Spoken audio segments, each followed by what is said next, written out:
الجزائر الدولية للصوت والصورة عبر تقنية لايف ستريم على صفحات التواصل الاجتماعي فيسبوك، تويتر وقناة اليوتيوب لإذاعة الجزائر الدولية. لمزيد من الأخبار تابعوا radioalgerie.dz/Radio Algérie International.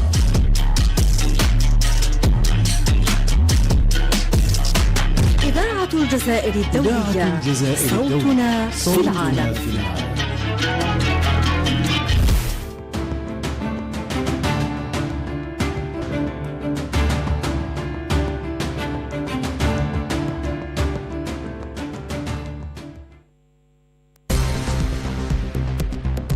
With Radio Algeria International, you will not miss a single major political or economic event. Radio Algeria International, our voice in the world. This is the English service of Radio Algeria International. It's time for the news. Foreign Minister Ahmed Attaf is representing the President of the Republic, Mr. Abdelmajid Tebboune, to the 7th Summit of Cooperation and Partnership between the African Union and the European Union in Luanda, Angola. The Minister of State in charge of hydrocarbons and mines, Mohamed Arkab, has expressed Algeria's willingness to expand cooperation with the UN Industrial Development Organization to new areas, notably renewable energies, industrial innovation and value chains. The European Coordination Conference of Support for the Sahrawi People has called on the UN to ensure that no attempt to annex Western Sahara is legitimized, stressing the importance of clearly reaffirming the legal framework of the decolonization process in this territory.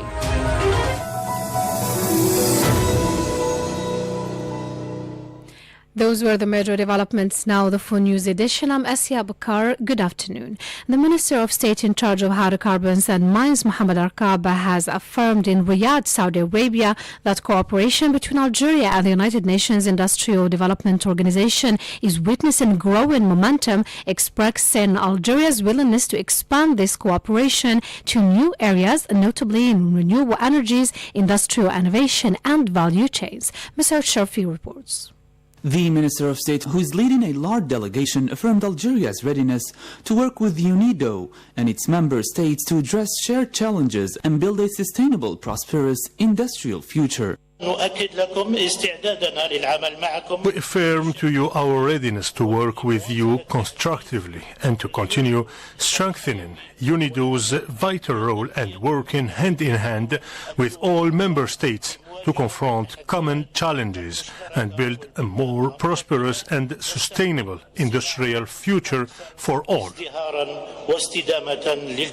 This high-level representation reflects Algeria's firm determination to strengthen its industrial and international presence and to affirm its position as a key partner in global industrial and energy issues, especially since this session is being held in the form of a global industry summit with the participation of ministers, senior officials and leaders of global industrial companies. Mr. Arkab emphasized Algeria's cooperation with the UNIDO in the green and circular economy, industrial digital transformation, technology transfer and support for startups, highlighting the country's ambition to deepen collaboration in renewable energies, industrial innovation, value chains and the investment climate.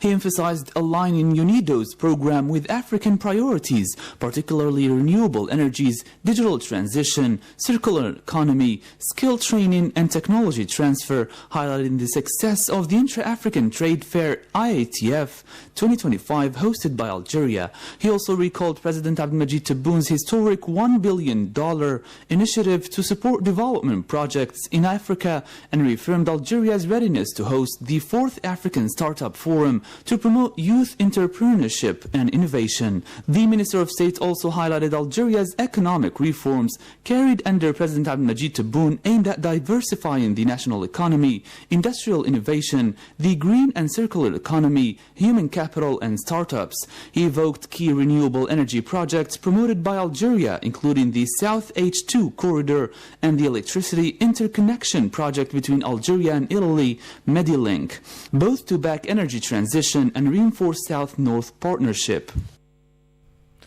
Now, the Minister of State in charge of Foreign Affairs, National Community Abroad and African Affairs, Ahmed Attaf, is representing the President of the Republic, Mr. Abdelmajid Tebboune, at the 7th Summit of Cooperation and Partnership between the African Union and the European Union held in Luanda, Angola. The summit, held under the theme Strengthening Peace and Development through Effective Multilateral Cooperation, will address priority issues for both sides, particularly those related to peace, security, development, migration and governance, as well as assessing the partnership existing between between Africa and Europe in various fields. You're still listening to Radio Algeria International. The Minister of Foreign Trade and Export Promotion, Kamel Rizig, has received a delegation from the International Monetary Fund, IMF, here in Algiers as part of the IMF's annual consultations with Algeria. The two parties exchanged views on mechanisms to support exports and strengthen Algeria's position on international markets. On the occasion, Mr. Rizig examined the main initiatives launched by the Ministry to improve the competitiveness of Algerian products, simplify export procedures and support exporters and investors, emphasizing Algeria's commitment to diversifying its partners and opening new opportunities for international trade cooperation.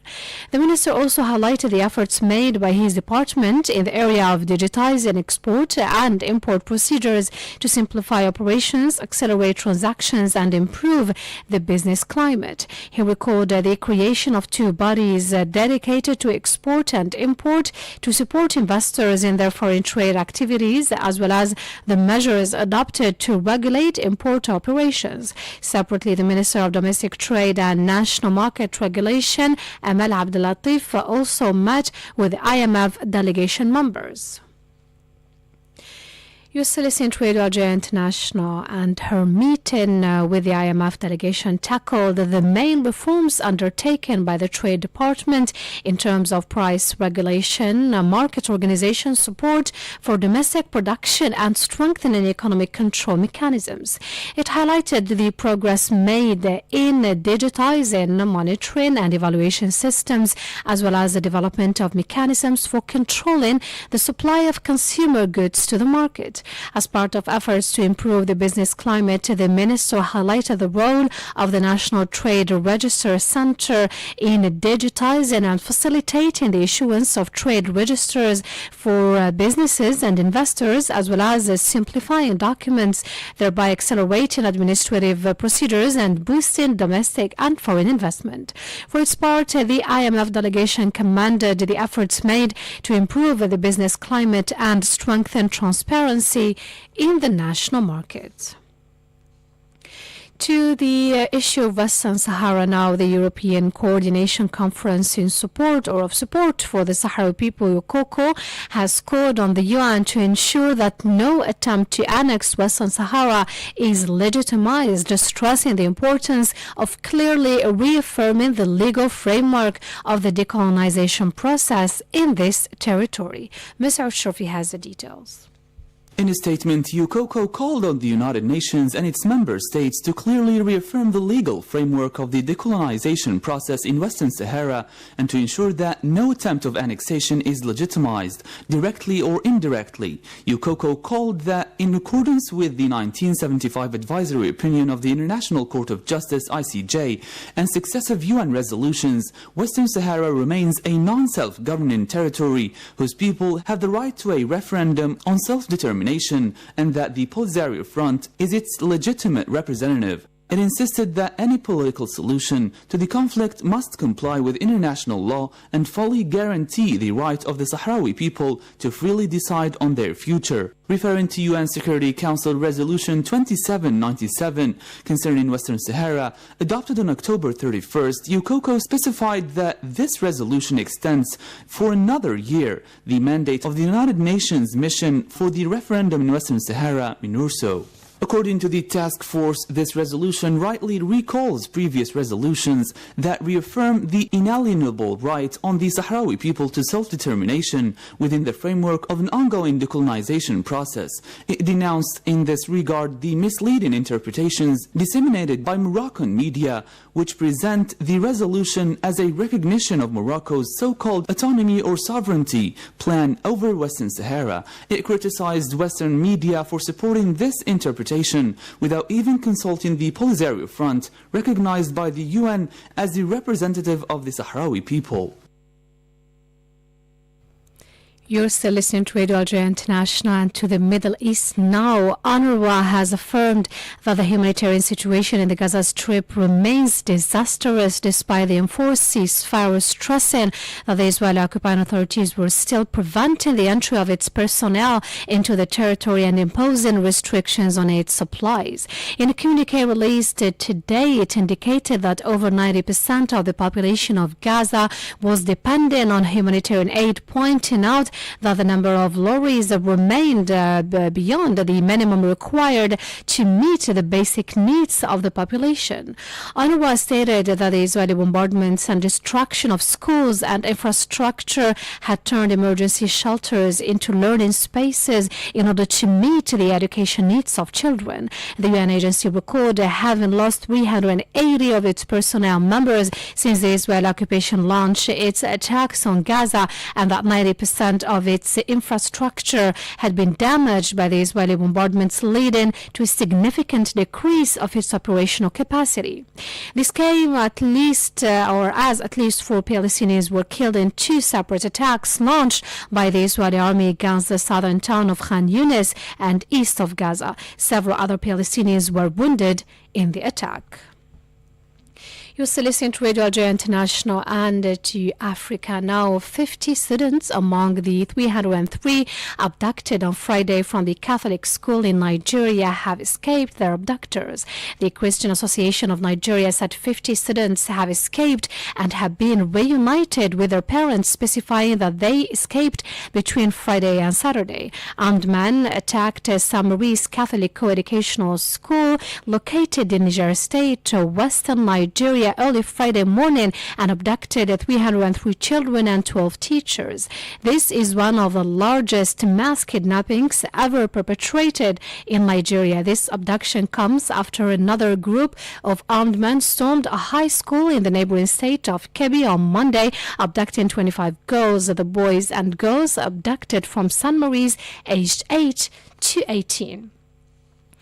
And in the same line, Nigeria's President Bola Ahmed Tinubu has directed that police officers currently assigned to provide security for very important persons or VIPs across the country be withdrawn from such duties and redeployed to focus on their core policing responsibilities.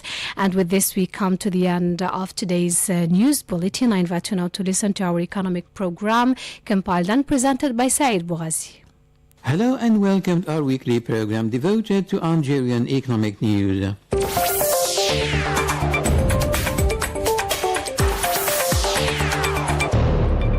First in the news, Algeria and Vietnam have signed agreements and memoranda of understanding in several sectors such as housing, finance and education during a ceremony co-chaired by Prime Minister Sifir Rayeb and his Vietnamese counterpart Phan Minh Chinh, who was on an official visit to Algeria. The ceremony ended with the signing of the minutes of the 13th session of the Algerian-Vietnamese Joint Commission, 16th and 17th November, by the Minister of Industry Yahya Bashir and the Vietnamese Minister of Construction Truong Hong Minh. A partnership and cooperation agreement has been signed in Algiers between the Sonatrach Group and the company Petro Vietnam, opening up new prospects for cooperation between the two parties in the field of hydrocarbon exploration and production. The agreement was signed by Sonatrach CEO Noordin Daoudi and his counterpart from Petro Vietnam, Linh Ngoc Son, under the joint chairmanship of Prime Minister Sifir Rayeb and his Vietnamese counterpart Phan Minh Chinh. The Minister of State, Minister of Hydrocarbons and Mines, Mohamed Arkab, has received in Algiers the Secretary of State at the Ministry of Economy, Regional Development and Energy of the Land of Bavaria, Germany, Tobias Gotthard, and the delegation accompanying him. The two parties discussed ways to strengthen bilateral cooperation in the fields of hydrocarbons and mines, including natural gas marketing, development and transport of green hydrogen, according to a statement from the ministry. During this meeting, the two parties reviewed the progress of the strategic partnership in the field of energy, linking Algeria to Germany for years. A multi-sectoral coordination meeting has been held at the headquarters of the Ministry of Hydrocarbons and Mines, devoted to examining the measures necessary for the launch of the operation of the Garage Bidat mine and the Bishar Tindouf railway line, intended for the transport of passengers, goods and mining products. The meeting is part of the implementation of the instructions of the President of the Republic given during this Council of Ministers held on Sunday, November 16th, regarding the launch of the use and local exploitation of iron ore extracted from the Garage Bidat mine from the first quarter of 2026, as well as the commissioning of the entire mining railway line Bishar Tindouf by January 2026, according to a joint statement. In more Algerian economic news, the deputies of the National People's Assembly APN have adopted the draft finance law for the year 2026, which includes several measures aimed at promoting investment, supporting the economy, strengthening the purchasing power, and improving the living environment of citizens. The bill also establishes the introduction of a set of tax and customs incentives affecting several sectors of economic activity, notably exports, startups, and renewable energies. Two digital platforms have been launched by the Algerian Organizations for the Protection and Guidance of the Consumer and His Environment, APOS, allowing to submit grievances and claims and to evaluate goods and services with the aim of strengthening communication between consumers and economic operators. During the launch ceremony held in Algiers, the president of APOS, Mustafa Zebdi, indicated that these two platforms called Ashki and Your Rating are part of the support for the national digitization strategy and its use to make the consumer's voice heard. The Minister of Tourism and Handicrafts, Mrs. Huriya Middahi, has set up an interministerial working group tasked with preparing the 7th edition of the International Saharan Tourism Festival, according to a statement issued by the ministry. The working group for the International Saharan Tourism Festival, which will be held from 4th to 6th December in the province of Timimoun, was set up in the presence of its members representing the sectors of foreign affairs, the national community abroad and African affairs, the interior, local assemblies and transport, communication, environment and quality of life, culture and arts, health and knowledge economy, startups and micro-enterprises. And to wind up our program, the Ministry of Foreign Trade and Export Promotion and the High Commission for Digitization have signed a cooperation agreement allowing the launch of a digital platform dedicated to economic operators activating in import for their own account during the current month. The cooperation agreement provides for the organization of the operation to provide and operate state cloud computing at the level of the Algerian National Center for Digital Services, with the aim of hosting this platform, which will allow economic operators through all the provinces to register the needs of their factories and companies in terms of management and equipment easily and from their homes without moving between the different administrations. And with this we come to the end of our weekly program devoted to Algerian economic news. Take care and bye-bye for now.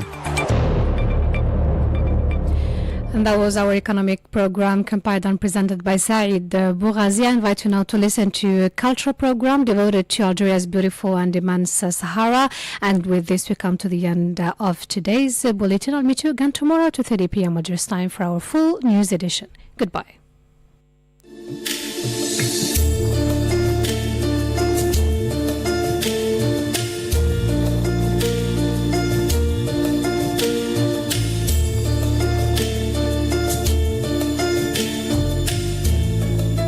to your weekly program Destination Algeria. I'm Jamal Simeni. There are a number of great destinations in Algeria just waiting to be discovered. A curious mixture of cultures and influences. Algeria has something interesting to see in just about every city.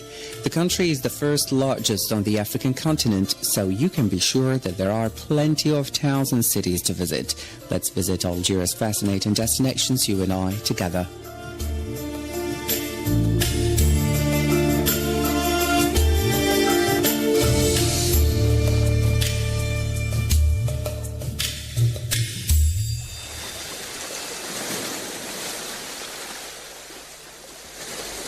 Algeria is a land of great biodiversity, a massive country with a wide variety of landscapes and ecological zones. Algeria has a rich natural heritage. Considered by many to be the most unique natural country of the Mediterranean, Algeria's distinctive morphology, bioclimate, fauna and flora contribute in its great biodiversity.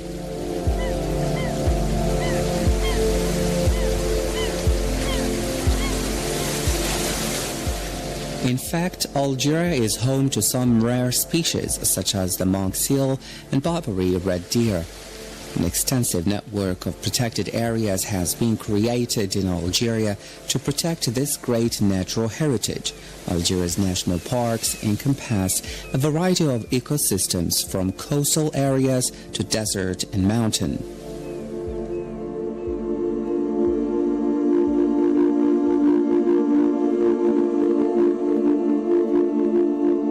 Tassili N'Ajjer National Park takes in a large portion of the Tassili N'Ajjer mountain range. Located in the southeast of Algeria, you will discover a variety of national wonders in this Algerian National Park. The sandstone composition of the mountain range has resulted in a variety of rock arches and other landforms, all slowly etched out by erosion. Sandstone has also contributed to the area's ability to sustain large amounts of plant life as it holds water well.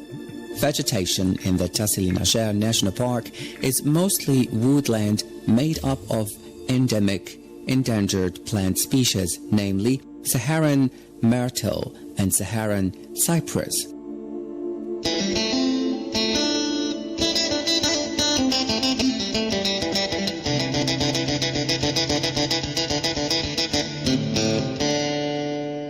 Due to the numbers of endangered species along with the great archaeological significance of the area, the national park has been declared a World Heritage Site. The closest town providing access to the park is Djennet.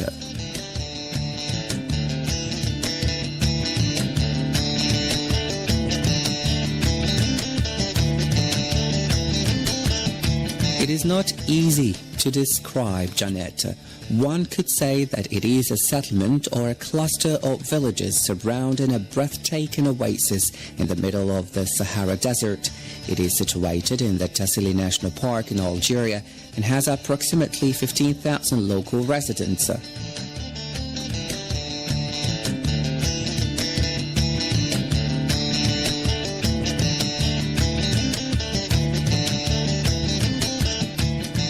There are no urban buildings in the Djennet Oasis, and it seems to be a location that is lost in time and has been able to keep its air of nostalgia. It is easy to see why Djennet is called the jewel of the desert.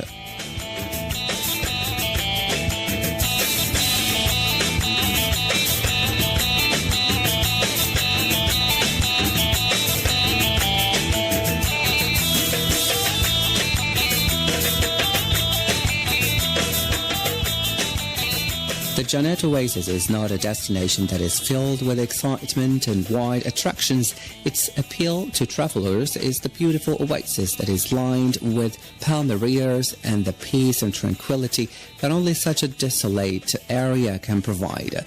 Most of the local inhabitants of Djennet are Kel Adjer Tuareg, a friendly and humble community. They are reliant on the tourism industry and their traditional culture to lure visitors and travelers. This brings an income to the villages, and there are many small travel agencies within Djennet.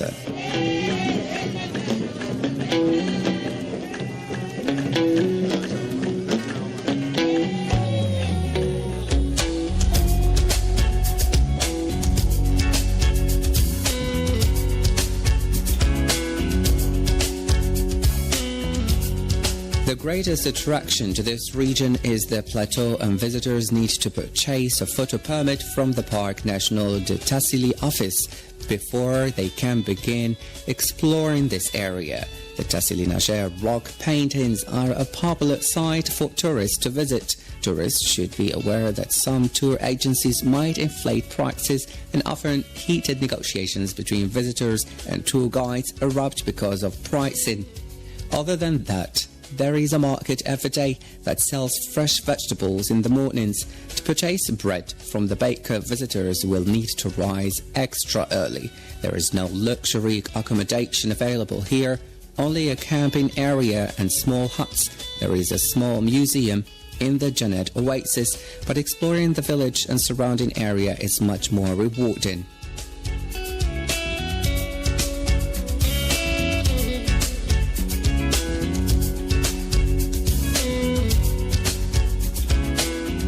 There are many very talented craftsmen, artists and musicians in Janet, and visitors will be astounded at the amount of beautiful crafts available for sale to the public.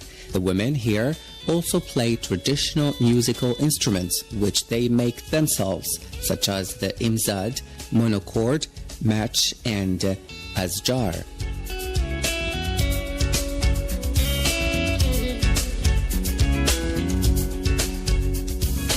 The traditional drum that is used in the music is called a tindi. Traditional dance style of tahmed, practiced here, is an emotional dance and therefore requires no specific dance moves.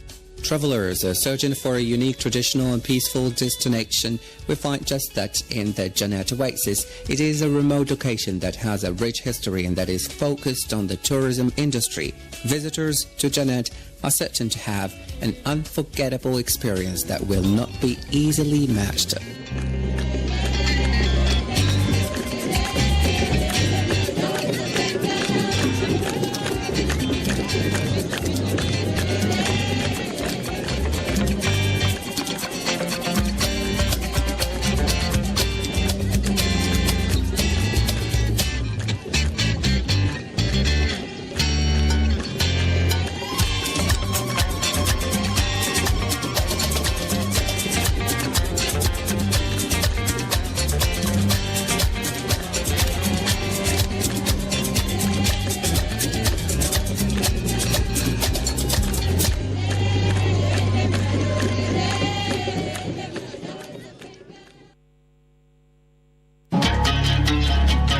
تشاهدون برامج إذاعة الجزائر الدولية بالصوت والصورة عبر تقنية لايف ستريم على صفحات التواصل الاجتماعي فيسبوك، تويتر وقناة اليوتيوب لإذاعة الجزائر الدولية.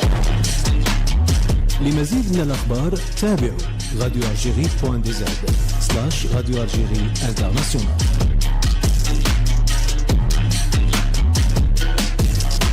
إذاعة الجزائر الدولية صوتنا في العالم.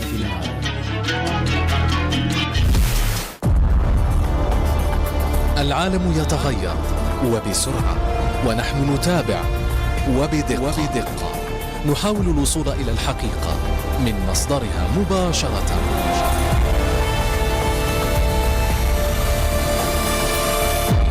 إذاعة الجزائر الدولية صوتنا في العالم. مع إذاعة الجزائر الدولية لن تفوتكم لحظة واحدة من الأخبار السياسية والاقتصادية الهامة. إذاعة الجزائر الدولية صوتنا في العالم. تشاهدون برامج إذاعة الجزائر الدولية بالصوت والصورة عبر تقنية لايف ستريم على صفحات التواصل الاجتماعي فيسبوك، تويتر وقناة اليوتيوب لإذاعة الجزائر الدولية.